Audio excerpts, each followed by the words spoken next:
welcome. I wasn't going to say welcome, but it's one of those things you kind of had you break into a live show.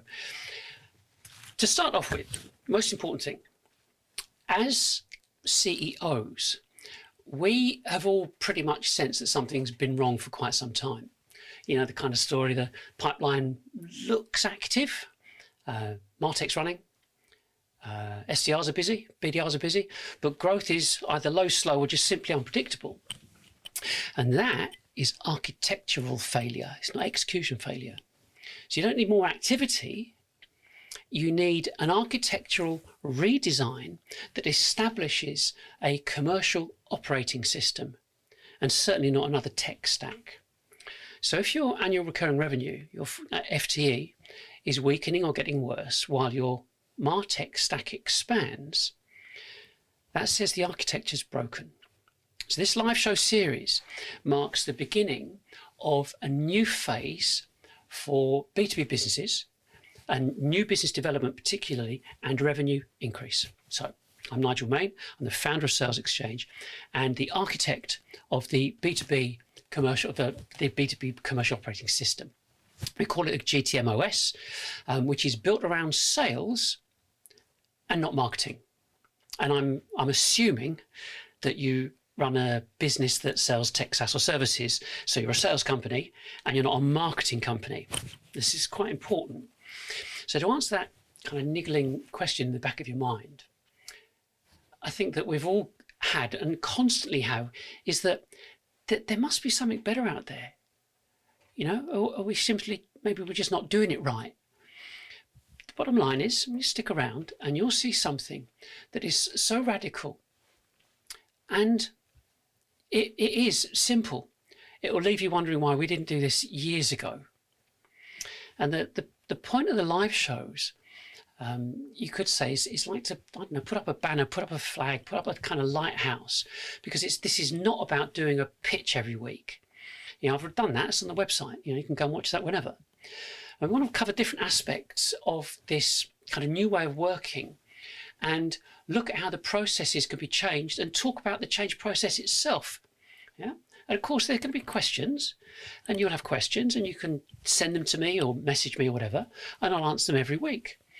But what we definitely do know is that nobody needs another staged webinar kind of type delivery. But I do think we need to be visible as we're challenging the entire B2B Martech industry. You know, at the end of the day, I'm always up for a challenge.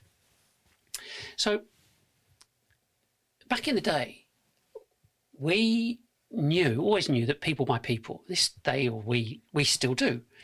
Over the past 20 years, that whole process has shifted from relation-led selling to lead gen theatrics and statistics, the kind that keeps marketers employed.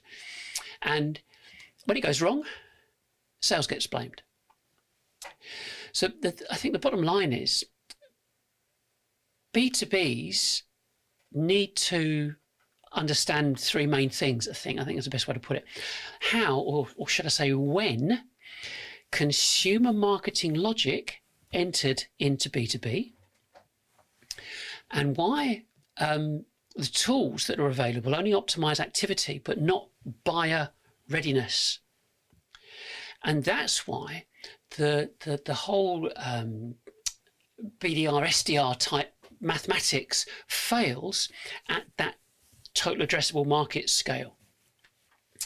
And so really the first thing is how did this problem evolve? I mean, it's critical, absolutely critical, because we've all been doing this for 20, 25 years, you know, the whole digital thing.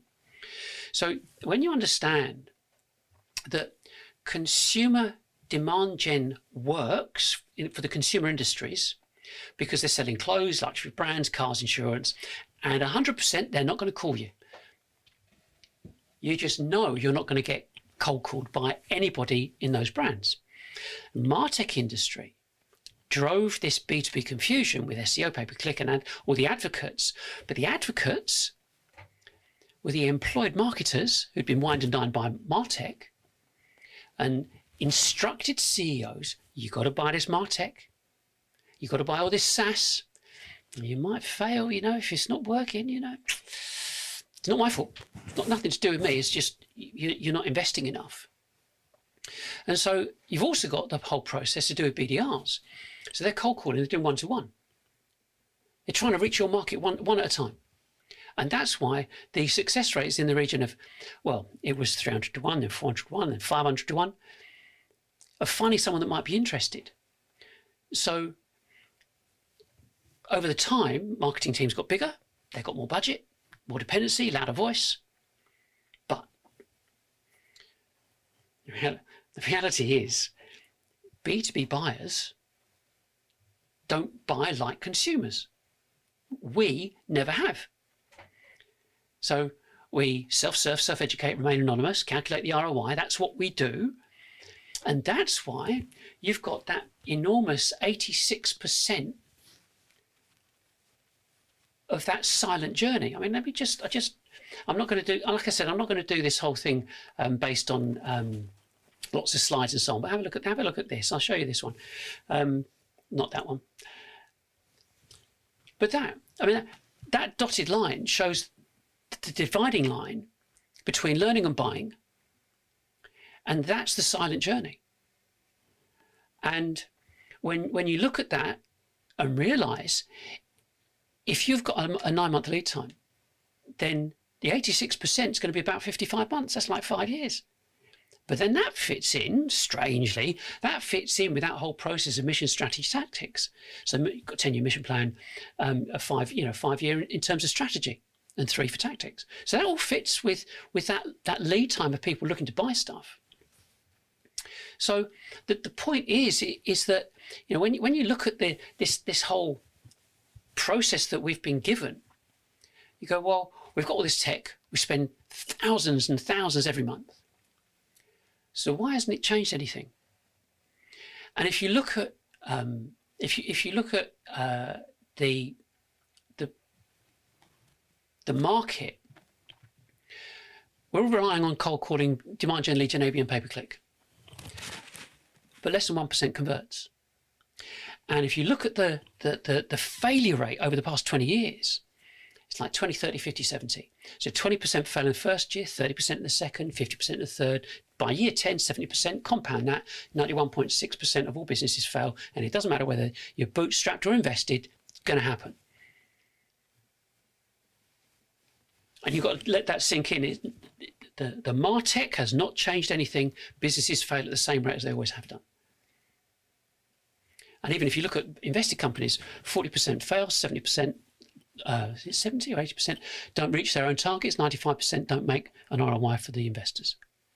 So there's a big problem going on here, and it kind of makes you think, well, you're going to go, well, what are we going to do?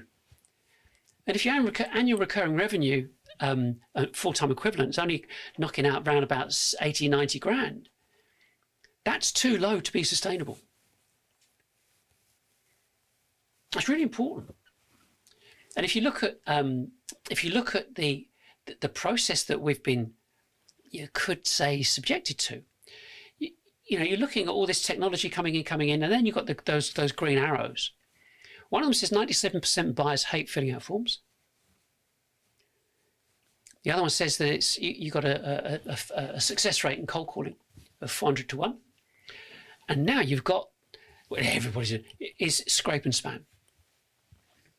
And so it begs the question, what are we supposed to be doing? And where are B2Bs now? So really, kind of to understand this complete predicament, this is kind of me talking from my perspective. For anybody to understand this predicament properly, they must have experienced it. Otherwise, you kind of you've got no business talking about it. So, just very briefly, I've been involved in sales and marketing for 40 odd years. I started selling in Mayfair back in the mid 80s, and so that those of you that know, cold calling in the rain, sleet, and snow, yeah, all that kind of stuff, and telesales and doing everything right from the ground up, to then founding a variety of tech startups, and now this. So trust me, I got the t-shirts, yeah. But as a result of B2B's, I suppose the only way I can put this is B2Bs have been told what to do by marketing for the past 25 years. And speaking from personal experience and businesses and CEOs I've spoken to over the past few decades, pretty much everyone's of the same opinion. Yeah. We are wary of anything marketers say because they end up blaming sales or blaming their budget. I mean, even investors. Investors believe B2Bs must adhere to the whole demand gen, lead gen, ABM, pay-per-click infrastructure. Because why? Because everybody on their lists who they work with as investors put it in their business plan. So according to them, well, it must be right. So if you don't put it on your business plan, then, or you're doing something wrong. So here's the thing. So I'm presenting this case that says there's a bit of a big problem here, and we've built a system. But for anybody to think, all right, I'll give you 5 minutes, give me your best shot. What we as CEOs are thinking is, firstly, your total addressable market. So you got some new approach. We've got our total addressable market, and you want to communicate and sell to your total addressable market. So first, it's your total. You've got to identify that group, and you probably already did it because it's part of your business plan. They were the people why you started your business in the first place. So if we're going to take a snapshot of what's going on before you look at any new product or suggestion, say for example, just as an example, say your total addressable market was 10,000 businesses, say in the UK. But bearing in mind, there are 212,000 businesses, 10 to 50 employees, 38,000 businesses, 50 to 250, and 8,000 businesses above that. So taking whatever you do, say it was 10,000, give or take. And now if you look at the curve chart, where is it? It's here somewhere. Here it is. If you look at the curve chart, if you've got 10,000 businesses, there they are. They're made up of, as you know, innovators, early adopters, early late majority, and laggards. But the people that are looking are at the beginning. Yeah, they're the ones you want to sell to because they're active. Yeah, but you want to be selling to them. But first, you've got to find them, and calling them one at a time is simply not going to cut it. So we've all got a wish list, and I've done this for you, if that makes sense, and you'll see where I'm coming from in a second. So firstly, anyone that's going to come up with some new idea to go and change something or change the way that we're working, because let's face it, nobody believes or perceives that there is an alternative because everybody does the same thing. Everybody's got, and the reason I'm bouncing backwards and forwards on these slides is because I don't want this to be not death by PowerPoint, you know what I mean? I mean, it can get a bit boring, but if you look at that, we know what all the, HubSpot, Eloqua, Marketo, Pardot, and so on. We know about all the marketing automation platforms. We know all the stuff that we're told to buy. So if someone's going to come up with some new solution, you better make sure that you've got something to say. So how about this? Any solution must, and there's lots of musts, must make money and demonstrate an enormous ROI. It's fair. It's got to be low cost. It's got to enable us to cut costs and save money from day one. It's got to reduce overheads. It's got to increase exposure to our total addressable market. To genuinely be automated, like set and forget automated. It's got to deliver a great experience to prospects and to customers. Staff have got to be able to execute the process. We want our own software. Fed up with spending thousands or tens of thousands or more on SaaS and external platforms for everybody. I mean, bearing in mind, it blows me away. So Chief Martech's website, and they every year they do an infographic about all the different software SaaS platforms that are out there. And they was Martech, so it was just related to marketing stuff. And it started off with, I can't remember the year now, I think it's like 2006 or 8, something like that. So it started off around about then. And they monitored the growth of Martech SaaS. Guess how many it is now? It's 15,000 marketing SaaS platforms. And if you think that if you did excluding AI, but if you looked at the same kind of comparison and looked at the total number of software packages that are out there for every other industry as well, circa 30-odd thousand. So half of them were marketing related. So software got to be in-house. We want our own servers. We want to control everything ourselves and so on. And then, okay, while we're at it, we want it to set us apart from our competition, to give us a spectacular edge. What else? Constant analytics to see what's working and the impact that we're actually having. And we want it to enable us to grow effortlessly, not just nationally, but internationally, if that's the thing, if that's something for you. And like I said, to be completely self-sufficient in terms of hardware, software, and overall execution. So typically, anyone would think most of what I've just said is impossible. And it would have been until I designed it and built it. And I'm using it now. I'm literally using it right now. And actually, you're like this, you're part of it. You're already part of it. You're embedded in it. If you've seen the posts, the emails, the banners, the other posts on whether it's LinkedIn or wherever, you're part of it. And it's a system. It's a structured, automated system that is functioning beyond anything that I could imagine. It's amazing. I mean, it's just so cool. I mean, I've actually wanted something like this forever, and I know that every salesperson in the world would beat a path to your door to get you to install it. But, it's a big but here, not so fast. I don't want anyone to rush at this. And I think if you're like me, you want to self-educate, yeah, confirm the ROI before you do anything, and that's why I'm doing the live shows. So each week I'll be showing and explaining, kind of demoing what we're doing and answering questions, and you can comment below like you can on anything that's live, or on LinkedIn or YouTube or on our website. But the point is that we are demonstrating this transparency and accessibility. And of course, there'll be people out there, businesses out there, that on that curve, they're right at the beginning, the innovators who want the tools immediately.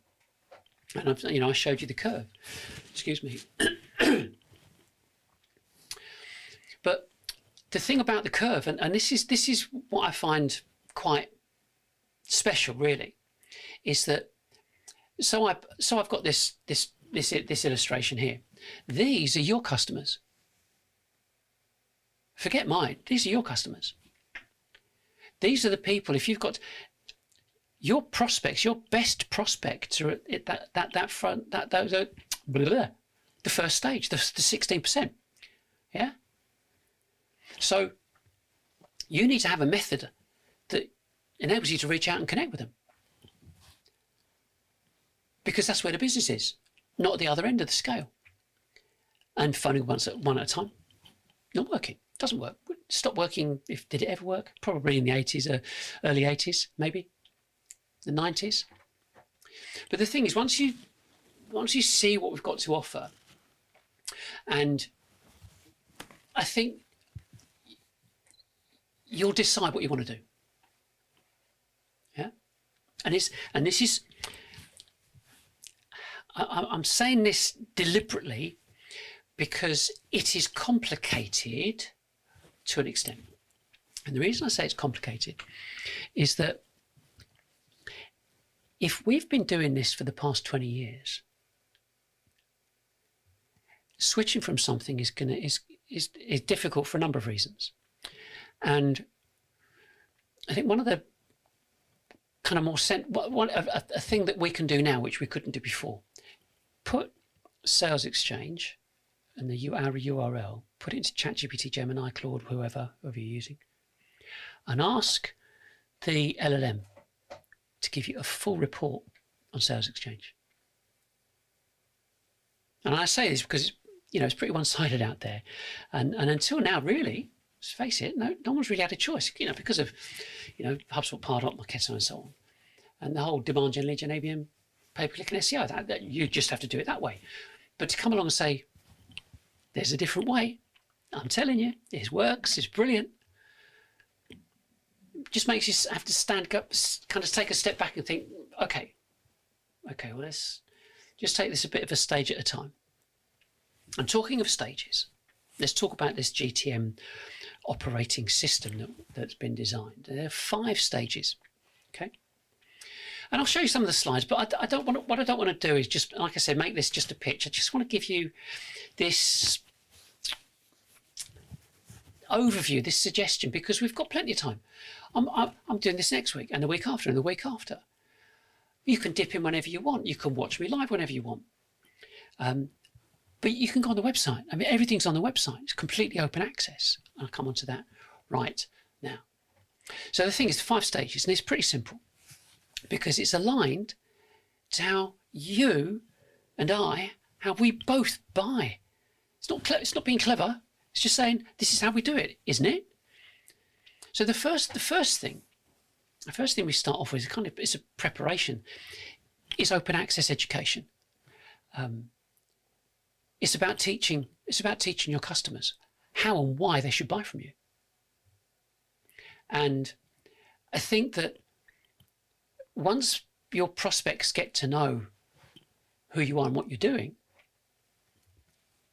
you put call to action links on everything that you put out, but you just get rid of those demand gen forms on your website. They put you off, but they also put your prospects off too. And that's the kind of the critical stage of this. Self-serve, self-educate, remain anonymous. How can you remain anonymous if you're giving out your details? I won't give mine out. And if anyone tries to contact me cold, I won't answer it. I won't speak to them. Which is why you've got exec assistants. and nobody can contact you, because if everybody could contact you, you would have every single BDO in the world beating a path to your door wanting to talk to you. Oh yeah, I spoke to someone today. So open access is the starting point. So the next thing is reach. And what we've got here, this is the structure that we've got. And so we've got reach, which is reaching your total addressable market. Live, here we are. Connect, Ops, and Hub. And we'll come onto the course a bit later, and I'll explain about that as well. So the point is that SX Reach starts with social, and it's basically consistent exposure and visibility to your TAM. So the fact that everybody wants to remain anonymous, yeah, no one wants you to know that they're looking at your website or your content or anything that will identify them.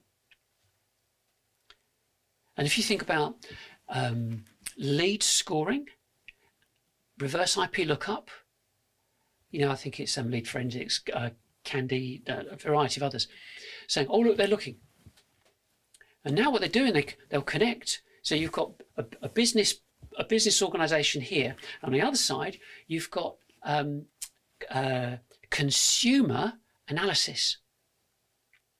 So if you look at these two big data lakes out there, that's all business and that's all consumer. And someone, on the consumer side, someone buys something. So say a CEO bought something for their child.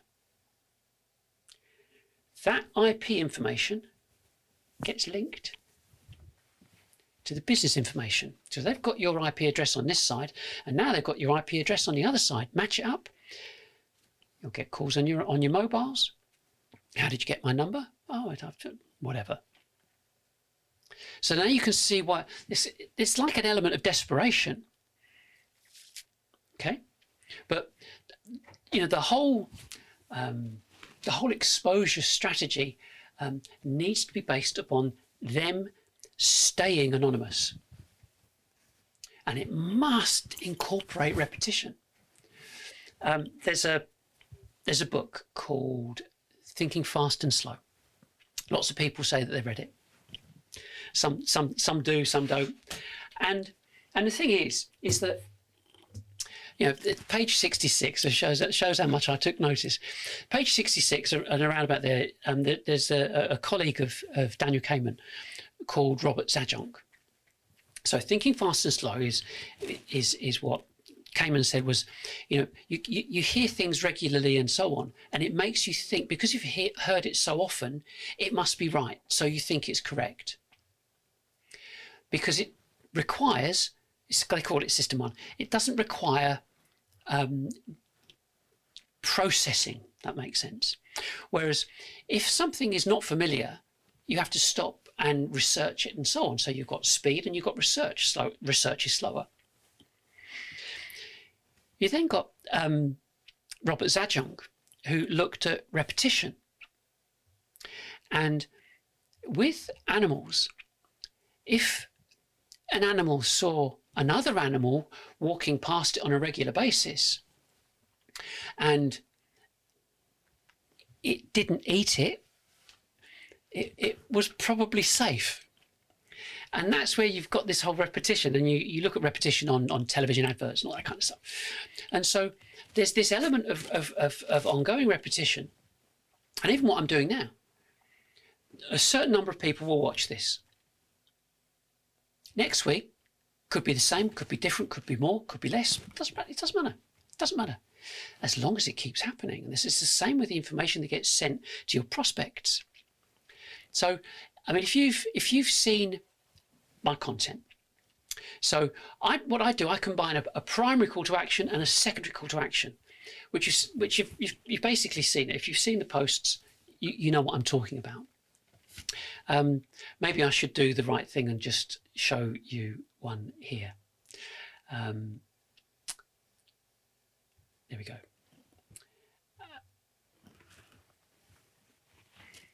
The post itself, which you've seen, there's text across the top and there's a link. Download the PDF. Which I have to say, I did the Revenue Reset series just recently. I've had the most amazing response from it ever in my history, which is great, which proves the point. So you've got a primary call to action, which is, here's have something on me, it's free, I want you to read it. But of course, when they're reading it, I know they know my website, they know what we do, how we work, what we've got the live shows coming up, etc., etc. So I don't need their details. In fact, I don't want to speak to anyone until they're ready. And the secondary one, which is on all of our stuff that goes out, says we do a live show. You're watching it, it works. It's not, so you can see it's not complicated. And so the point of, as we're kind of moving on with this, is that it's about creating the content at scale. And we do this in a certain way. I'll show you this again. This on the left-hand side, let me go to this bit here, and I will show you. So just here, see here, we've got these, we've got three layers. We've got a banner layer, text, and call to action. We construct the posts. Yeah, we use an LLM for some of the text part of it, but we construct the post and send them out. You think, well, okay, seems fairly clever. but it's done automatically. I don't, I'm not doing this. This is done. It's an automated process I'm talking to you about. But you can produce 300, 400, 500 posts in about an hour. And then they get sent out every day on repeat. Not all of them. If you've got 300, that's 10 a day. 10 times 30, 300. Yeah, 30 days. And so there's this repetition, there's this information going out. But it also means that according to algorithms and so on, you are posting the same thing once a month.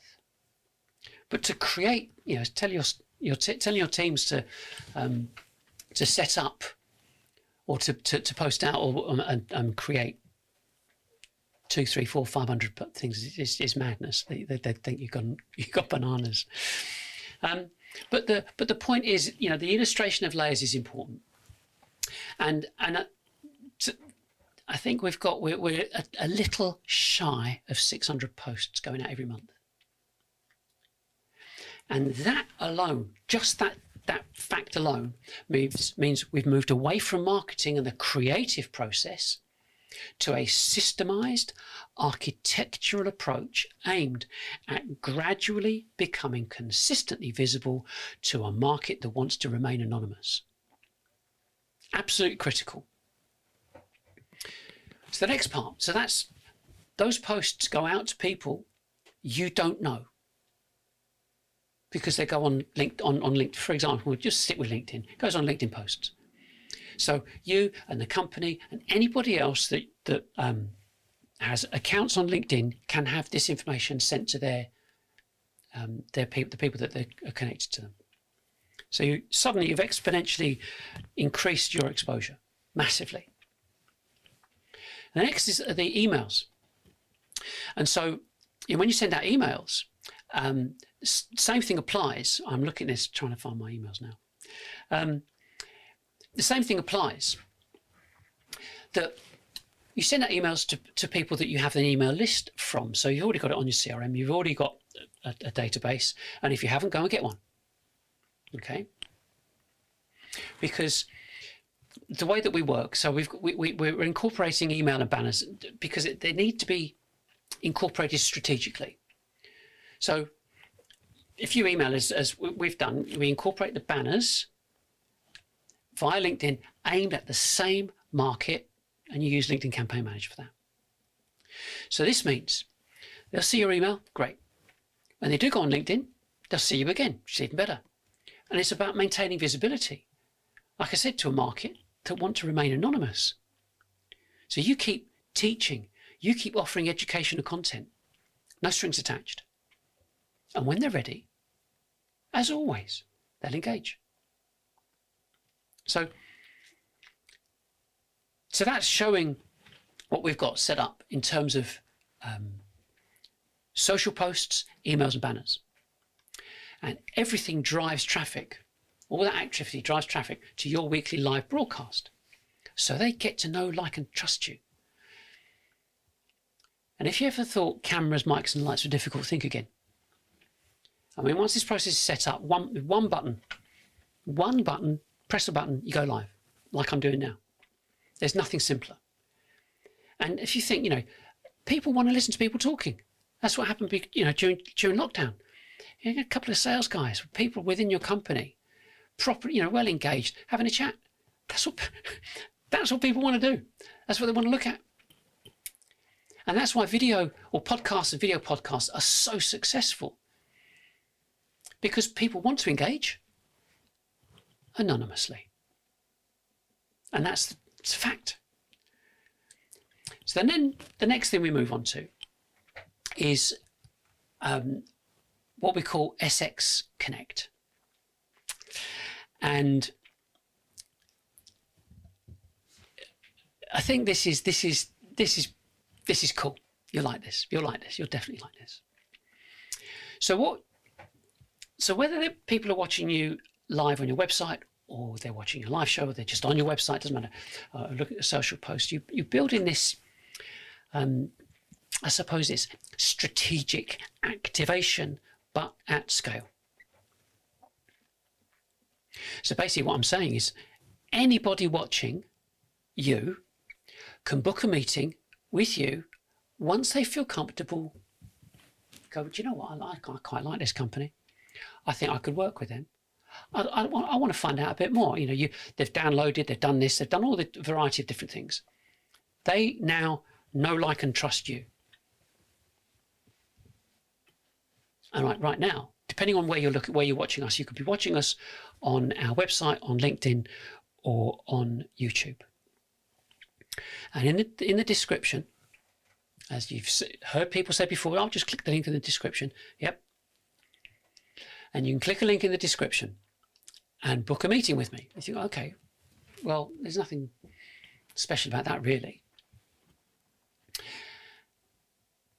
And if you see, you know, there's a big green button on the website, big green button. So when that button gets pressed, it will take them to a form. You go, okay, I think no great shakes about filling out a form. But the thing is that we've got this. This is they're not cascading forms. There's just some pages, because whenever you do a meeting, first thing you do is I need to collect some information to see who you are, what you do, and so on. So there's a few contact and 4 pages, and it looks like that. Just averages. Tick, tick, tick, tick, tick. Job done. Finish filling out the form. Click submit. Book a date that suits, and wherever they are in the world, that meeting gets booked based upon location, expertise, or language. It's up to you. So this isn't your typical kind of app process. You know, your prospects would have spent time getting to know you, and they want to trust you, because they're going, do you know what? I'll do this, and you could do it in your own time, because on the form itself, there's a click another button, and it says, here's all the questions. Give it to a subordinate. Get them to go and fill out and get the information for you. And the thing is, you can click on it. If you click on our form, you can see exactly how it's structured, and that's what we call our kind of pre-meeting data fill. And you'll see why it makes sense. So once the meeting's booked, the data is passed, is processed, and the typical research that a salesperson would do is done for them using AI agents. And the research comes back in 2 forms. One is a full-on comprehensive report of everything, the company, the person, everything else. And that's and the second, and that first report is for the salesperson. It's not being used anyway. It's just for the salesperson to understand who this company is and who this person is before they speak to them. And the second one is a summary, and that summary is inserted into the standard proposal document, and it includes a cost comparison, because you've given us they've given you some approximate cost, so it's only approximate. So they book the meeting, it's scheduled for the right person, the proposal document's done, the costs are done, the cost comparison's done, and finally a slide deck's prepared incorporating the same type of costs, and it's all made and delivered to the salesperson. And if you're looking at doing this at scale, so say, for example, you're in multiple countries, just as an example, in multiple countries. And we just go with English just for now, but you're in different countries. So all of the work is done. Because of this, you can reduce the amount of people that you have serving those countries, because they do this. The same level of quality, the same delivery, having a meeting with someone. I mean, it's just... It is everything that I've always wanted in sales. So, Once the meeting's done, so you've had this meeting, and the salesperson has edited the costs, that's all, and they send it. Yeah. So once everything's set up, everything's done, everything's organised, the prospect's got all the details, and the salesperson goes into the system and says, "Been sent. This is the final cost. We've sent it to them. Job done." And that has got to be the best platform view anybody could ever want to see. You're starting from the top. You look up here, this bit here, so you know the effect of your social activity, the effect of your emails, the effect of your banners, the effect of your live streaming, and all of that results in a meeting, because that's what you wanted, wasn't it? You wanted lots of meetings with people. And the meetings are orchestrated and scheduled, and that was the result. Meetings booked, generated proposals, generated quotes sent, pipeline up to date. Just, I don't know, blows me away. And we've got, that we've I mean, I don't want to go through at this stage everything, but we've got a certain GTM dashboard.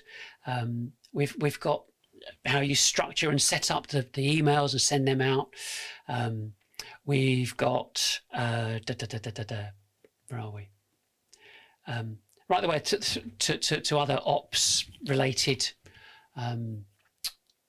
analytics and telemetry information and so on, dashboard related stuff. But we also integrate it with Looker, so you get information sent every week and every month. But if anybody at any time wants to see where are we at today, go on there. And then finally, what the other part to this is there's two parts. So you've got kind of talked about the physical architecture and what we offer. But one of the important things is that we have this what we call SX Hub, and it's an integrated online database platform, Notion if you know it. And that's kind of the information plane or layer that holds all the knowledge, all the operational guides, all the content. And the thing is, the fact that we've actually integrated it with ChatGPT, which means ask it a question, it will tell you how to do it. Anything within your business. And it knows who you are, what you do, everything. And the point is it's there to help teach anyone who doesn't know anything about the system, that is. So the point is that you're looking at this architectural infrastructure and simplifying the way that businesses are able to orchestrate new business. Before it was lots more people. And you've got this I suppose the best way to talk about it is about people to profit ratio. And you'll understand this. So if you know anything about cameras, you know that if you change the shutter speed, you've got to change the ISO.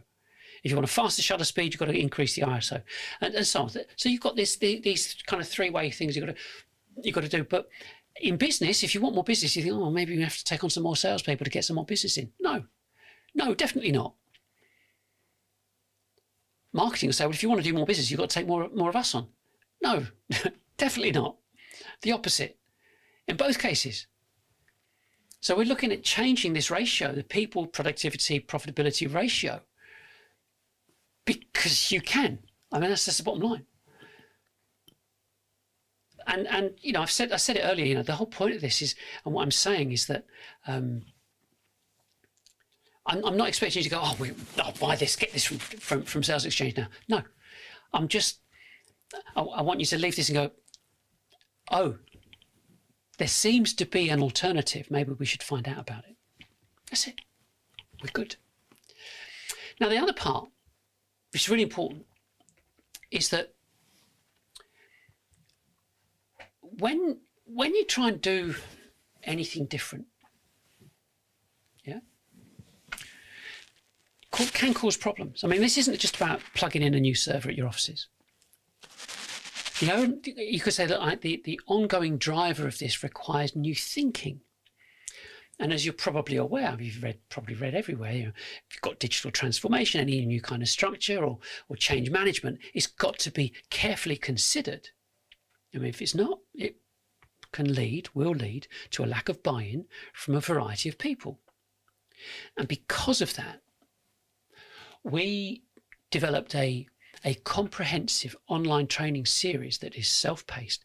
It comes with automated certification, and this means multiple people can start thinking differently and developing input and sharing ideas. I mean, it also means you don't have to micromanage anyone. And it will take them a week or a month. It is about 30 hours. But we're talking about a transformative change in understanding about generating new business, not just a bit of kit or a bit of software for the sake of it. Oh, this, I'm sure this will change your profitability. No, this is something you can go, sounds interesting. Well, just keep an eye on it. Good, great. That's the best thing you could do for me. Just keep an eye. And you can go on a website anytime. And investigate and research and learn, and we will speak at some stage in the future. But this is retraining we're talking about, because the old way does not work. They wanted it to work and they got everybody buying into them, but it does not work. And what my recommendation suggestion is that you, if you're CEO, you and one other person, one of your C-suite colleagues, do the course first. And that way you can say, I get it, I understand, I get this. We can go and get so-and-so, so-and-so, and so-and-so, they can go and get that done. And the thing is, you want a really interesting thought. Businesses can spend between 25 and 45% of their turnover on new business. So we're talking sales, marketing, customer success, and so on. But not only does this operating system cost a fraction, absolute fraction of existing costs, but it replaces them all too. And at the end of the day, I mean, you can ask me for a cost. I can't give it to you off the top of my head because I don't know enough about you. But the exact costs depend on your size and scale, location, infrastructure, and so on. But it means your annual recurring revenue per FTE improves, because when labour is replaced with architecture, predictability increases, your costs stabilise. And the all-important meetings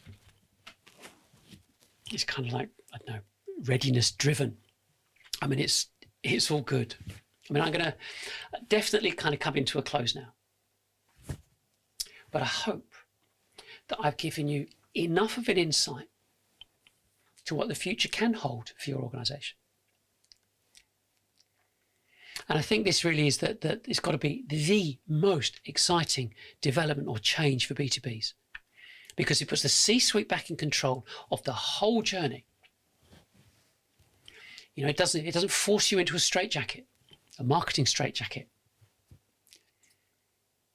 And the thing is, you've actually got to get this on the inside and understand it from your own company's perspective. And I think the best thing to do is to read the foundational documents that we've got, which is the revenue reset, and then the go-to-market landscape. It tells you about all the other businesses that are out there, what they do, and the GTM audit, the audit kind of architectural audit. And if you've already completed it and you want to explore that next stage, here I am. You ready? If you want to book a course, a call with me, do that. Links below. Fill out the audit doc. And let me show you how it all works, how it all fits together. So something for you to think about before we finish. What's required is this massive exposure to your total addressable market, and you want to attract a small percentage every week to watch or engage with you. So what you need to think about is how much exposure are you actually achieving right now? Yeah? So how big is your TAM? And are you connecting with those who want to remain anonymous for now? Are you connecting with those anonymous prospects? I mean, hopefully you can see how this would work for your business. And if I've done my job properly, you'll simply remember that there's an alternative, finally. And we'll circle back a bit later. Maybe, like when the next quarter's figures come in and go, oh, that was disastrous. I think we need to have a chat with this guy. But until then, I'll see you next week, 11 o'clock, same time, same place. Bye for now. If this changed how you think about GTM, you're just getting started. Explore the full Revenue Reset series and join us live next week.